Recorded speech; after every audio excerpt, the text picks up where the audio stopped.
अयोध्या की मिल्कीपुर सीट से उपचुनाव के लिए समाजवादी पार्टी के बाद अब बीजेपी ने भी प्रत्याशी का ऐलान कर दिया है। भाजपा ने चंद्रभानु पासवान को अपना उम्मीदवार बनाया है। इससे पहले समाजवादी पार्टी ने अयोध्या के सांसद अवधेश प्रसाद के बेटे अजीत प्रसाद को यहां चुनावी मैदान में उतारा था। वो पासी समाज से आते हैं। दरअसल पासी समाज को भाजपा का परंपरागत वोट बैंक माना जाता है। ऐसे में माना जा रहा था कि वोट बैंक को साधने के लिए भाजपा भी पासी समाज से ही प्रत्याशी उतारेगी, और हुआ भी ऐसा ही।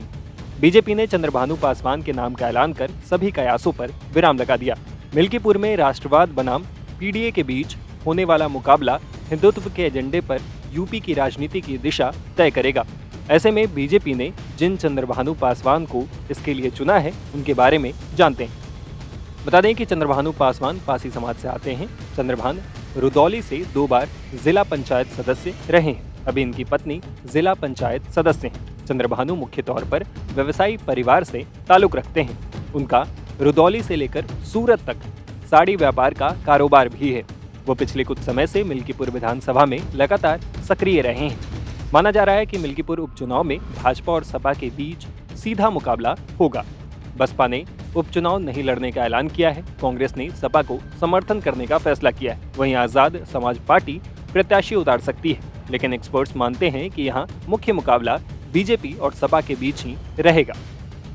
गौर करने वाली बात यह भी है कि समाजवादी पार्टी ने मिल्कीपुर में अयोध्या के सांसद अवधेश प्रसाद के बेटे अजीत प्रसाद को प्रत्याशी बनाया है। अवधेश प्रसाद मिल्कीपुर से विधायक भी रह चुके हैं। उनके सांसद चुने जाने के बाद खाली हुई सीट पर अब उपचुनाव हो रहा है। रिपोर्ट्स के मुताबिक मिल्कीपुर में करीब 3,23,000 मतदाता हैं। इनमें से 1 लाख से ज्यादा दलित मतदाता हैं। वहीं इलाके के 57,000 से ज्यादा पासी मतदाताओं में अवधेश प्रसाद की मजबूत पकड़ मानी जाती है। वहीं 30,000 से ज्यादा मुस्लिम मतदाता भी हैं। 30,000 यादव मतदाता भी हैं।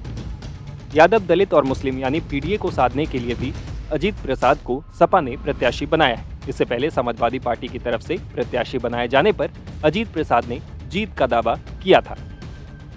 जैसे कल चुनाव आयोग ने चुनाव की घोषणा करी है, वैसे तो ये चुनाव पहले ही हो जाना चाहिए, लेकिन किसी कारणवश ये चुनाव रुका था। 10 विधानसभा की जो उपचुनाव थे उसमें मिल्कीपुर जो है कल चुनाव घोषित हुआ है।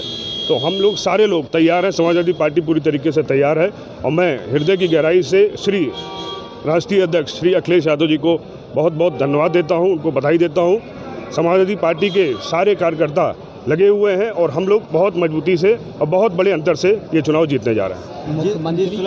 मुख्यमंत्री के साथ 16 मंत्री मिल्कीपुर में लगाए गए हैं। कैसे मैं आपसे बताना चाहता हूं कि जैसे लोकसभा केंद्र में इनकी तीसरी बार सरकार है और राज्य में दूसरी बार सरकार है। अगर इन्होंने विकास किया होता तो पूरी कैबिनेट जो आज मिल्कीपुर में उतरी है वो नहीं होती, और पूरा जिम्मा जो है इस प्रदेश के मुख्यमंत्री योगी आदित्यनाथ ने भी डेरा डाल रखा है। उनको वहाँ पे आने की इतनी ज़रूरत नहीं पड़ती। बहुत मुद्दे हैं। जैसे सबसे बड़ा ज्वलनशील मुद्दा है छोटे जानवर का, जिससे कितने किसानों की जान गई है। मैं पूछना चाहता हूँ आपके माध्यम से कि क्या इनके जो कैबिनेट उतरी हुई है या इनके जो भी मंत्री लगे हुए हैं, क्या उन परिवारों से जाके मिले आज तक? उनके सुख दुख को बांटा? वो परिवार कैसे रह रहा है? कभी ये लोग गए देखने? अजीत जी, क्या संबल का मुद्दा मिल्कीपुर विधानसभा चुनाव में असर करेगा? क्या ये भी मुद्दा रहेगा? देखिए, जैसे वहाँ के जो सांसद हैं जियाउल हक जी, वो वहाँ पे नहीं थे, लेकिन उनके ऊपर भी जो है मुकदमा लिखा गया और सिर्फ एक जात को लेके, एक बिरादरी को लेके ये सरकार टारगेट कर रही है।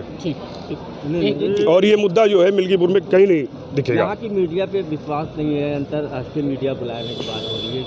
अब राष्ट्रीय अध्यक्ष जी कह रहे हैं, जी जी कह रहे हैं कि यहाँ की मीडिया पे विश्वास है, अंतर्राष्ट्रीय मीडिया नहीं, हमारे राष्ट्रीय अध्यक्ष जी को पूर्णतः आप सभी पे विश्वास है। क्या अखिलेश यादव जी मिल्कीपुर चुनाव के दौरान अयोध्या आएंगे? अब देखिए, कल जो है चुनाव की तारीख घोषित हुई है।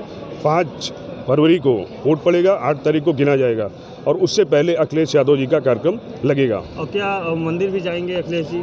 अभी देखिए, मंदिर जो है पूर्णतः बना नहीं है और मैं आपके ही माध्यम से कहना चाहता हूँ, जब मंदिर पूरी तरीके से बन के कंप्लीट हो जाएगा तो हमारे राष्ट्रीय अध्यक्ष जी वहाँ पे जरूर जाएंगे।